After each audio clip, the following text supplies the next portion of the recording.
होगी या नहीं होगी। ये कुंडली का एक चार्ट है जो चंद्र कुंडली की चार्ट है।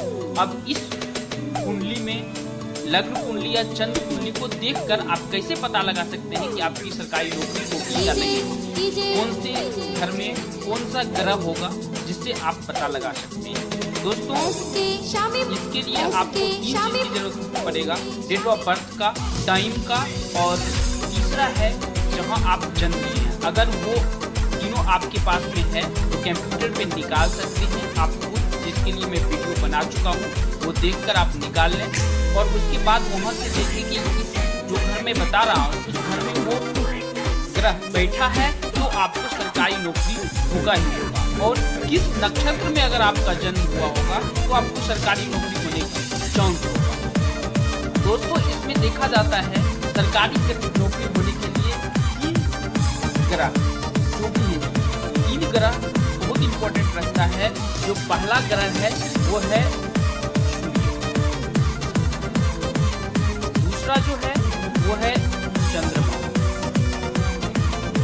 और तीसरा जो है वो है गुरु। दोस्तों अगर सूर्य चंद्रमा गुरु अगर तीनों अगर आपका एक घर में बैठा हो, और कौन कौन से घर में बैठा हो तो आपको सरकारी नौकरी का योग बनता है, मैं उसके बारे में बात करता हूँ। अगर 12वें घर में अगर इस तीनों में से कोई भी स्वामी अगर बैठे हुए हैं 12वें घर में, कोई भी अगर 2 है तो इम्पोर्टेंट, अगर तीनों है तो सबसे अच्छा, अगर 2 भी है अगर 12वें घर में, लेकिन उस राशि का नीच का नहीं होना चाहिए। दोस्तों मैंने यहाँ पे बता चुका हूँ, अगर आप ये नहीं समझ रहे हैं तो आप पिछला वीडियो देख लीजिए, वहाँ पे आपका राशि है जो कि सीक्वेंस में रहता है, मेष, वृषभ, मिथुन, कर्क, सिंह, कन्या, तुला, वृषभ, वृश्चिक, धनु, मकर, कुंभ और मीन, ये सब सीरीज में रहता है। और इसका जैसे कि मेष राशि के जो स्वामी होते हैं वो मंगल होते हैं, वृषभ की शुक्र होती है, मैं दूसरे की एक वीडियो में बना के दिखा दिया है। और कौन से ग्रह में ये बैठने के बाद कौन कौन सी प्रॉब्लम होती है। अब दोस्तों अगर 12वें घर में अगर आपका सूर्य चंद्रमा गुरु में से कोई भी अगर बैठे हुए हैं तो ऐसे आदमी को सरकारी नौकरी होने का चांस ज़्यादा होता है। दूसरा है कि दूसरे घर में अगर आपका सूर्य चंद्रमा और गुरु, लेकिन राशि नीच का नहीं होना चाहिए। इस घर में बैठे हुए हैं और उसका राशि अगर नीच का है तो गुरु अगर उसका राशि के अगर नीच के हैं तो नहीं होगा। सूर्य चंद्रमा अगर गुरु अगर इसमें बैठे हुए हैं तो उनको सरकारी नौकरी जरूर होगा। अगर उसके बाद अगर चौथे घर में भी अगर सूर्य चंद्रमा और गुरु अगर बैठे हुए हैं तो सरकारी नौकरी होने का चांस ज्यादा होता है। अगर ये छठा घर है, छठे घर में भी अगर होता है तो इसके जो मालिक होते हैं वो कन्या होते हैं, बुध होते हैं। ज्यादातर आदमी का जो होता है यहाँ पे सूर्य चंद्रमा गुरु तीनों होते हैं, लेकिन इसमें देखा ये जाता है कि इसमें ज्यादातर उसके जो स्वामी होते हैं वो नीच के होते हैं, लेकिन वो देखना बहुत इम्पोर्टेंट है। और इसमें अगर हो गया, अगर 7वें घर में भी अगर ये तीनों में से कोई भी ग्रह बैठे हुए हैं तो आपको सरकारी नौकरी होगा। उसके बाद 10वें घर में भी अगर बैठे हुए हैं तो आपको सरकारी नौकरी होने का चांस 90% बन जाता है। अब 100% के लिए क्या होता है कि इसमें जब आप जन्म कुंडली आप देखेंगे या अपना जन्म कुंडली अगर आपके पास में है तो भी सही है, अगर नहीं है तो कंप्यूटर से निकाल लीजिए। अगर वहां पे देखिए एक नक्षत्र होता है, उस नक्षत्र में अगर मैं 3 नक्षत्र का नाम बताता हूँ, जैसे कि नक्षत्र उसमें लिखा होगा, नक्षत्र अगर रोहिणी हो, रोहिणी जो नक्षत्र होते हैं उनके मालिक जो होते हैं वो चंद्रमा होते हैं। दूसरा ज्येष्ठ नक्षत्र और तीसरा मूल नक्षत्र।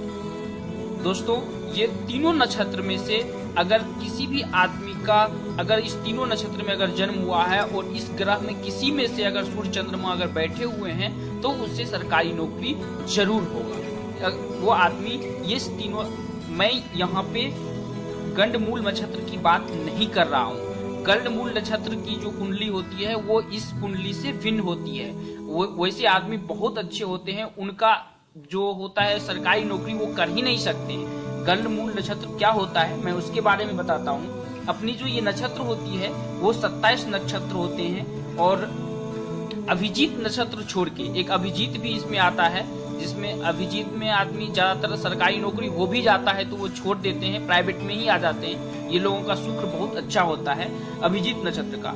ऐसे 27 नक्षत्र होता है, ये अभी जोड़ के 28 होता है। अब 27 नक्षत्र में जो डिग्री होती है वो 360 डिग्री होती है। अब 360 डिग्री को 12 भाग में बांटने के बाद हर एक राशि को 30 डिग्री मिलता है, और उसी 30 डिग्री पर ये पूरा चक्र चलता है। दोस्तों ये एक साइंस है, जो भी है ये कुंडली जो है वो साइंस है। कब कौन से ग्रह में जाने के बाद चेंज होगा वो साइंस के हिसाब से बदलते रहता है।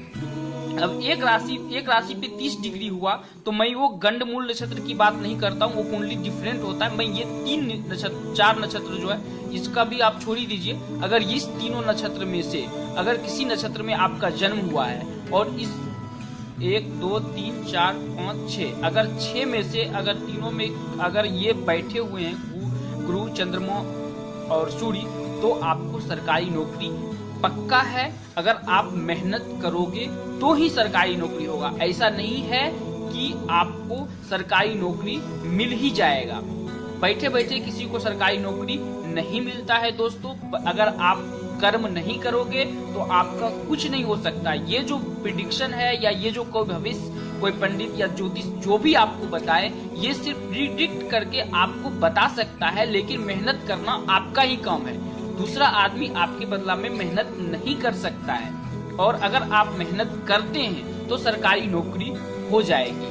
दोस्तों ये एक अभिजीत जो नक्षत्र है इसके बारे में मैं क्लियर कर देना चाहता हूँ। ऐसे आदमी को जैसे गंडमूल नक्षत्र है, वैसे अगर उस नक्षत्र में आदमी का जन्म होता है तो जैसे हम अपने भाषा में सतैसा बोलते हैं, तो वो थोड़ा डिफरेंस, उनके जन्म के 27 दिन के बाद बहुत कुछ उनका किया जाता है।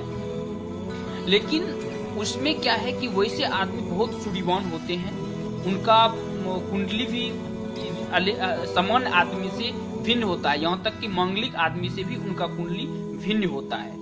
दोस्तों वैसे आदमी को सरकारी नौकरी का चांस होता है, लेकिन वैसे आदमी में एक डिमेरिट होता है कि वो जन्म के बाद अपने माता पिता में से, मतलब कि वैसा चीज मैं बता नहीं सकता हूँ, लेकिन कुछ प्रॉब्लम ऐसा होता है जिससे माता पिता को खोने की स्थिति आ जाती है। ऐसे जंतु, इसलिए आदमी उन लोगों का क्या करते हैं, 27 दिन के बाद उनका ग्रह जो भी है पंडित देख के उनको बताता है कि ये ग्रह है, उसका निवारण करना जरूरी होता है। वो गंडमूल नक्षत्र का होता है, ये तीनों नक्षत्र का नहीं होता। ये सिंपल नक्षत्र है, यहाँ से आप पता लगा के कर सकते हैं अपना उपाय।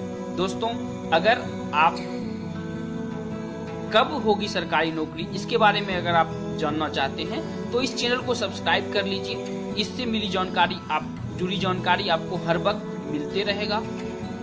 और दोस्तों मैं ये बता देता हूँ कि अगर आपको ये पता है, ये सभी पता है, तो ही आप खुद कुंडली देखना चालू करें, और ये जरूर जान लें कि ये सब क्या है। जैसे कि मैंने आपको बता दिया कि मेष राशि के जो गुरु हैं वो मंगल देव हैं। अब दोस्तों इसमें 3 ग्रह जो है वो बहुत इंपॉर्टेंट है, जो है दूसरा और 7वां और 5वां।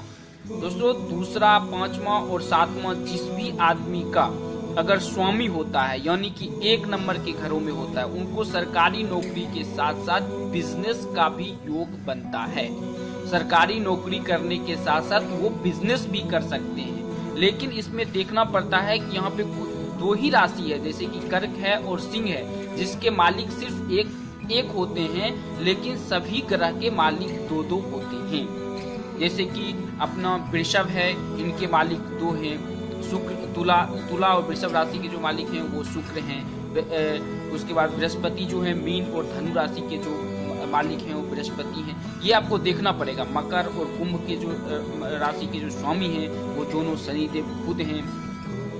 और ये तीनों राशि जिनके पास में है, अगर वृषभ है और उनका वृषभ हो गया एक, दूसरा हो गया तुला राशि और तीसरा हो गया सिंह राशि।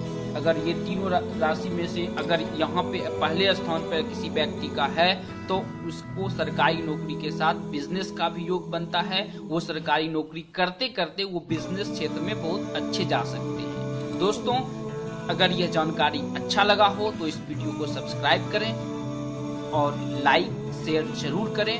धन्यवाद।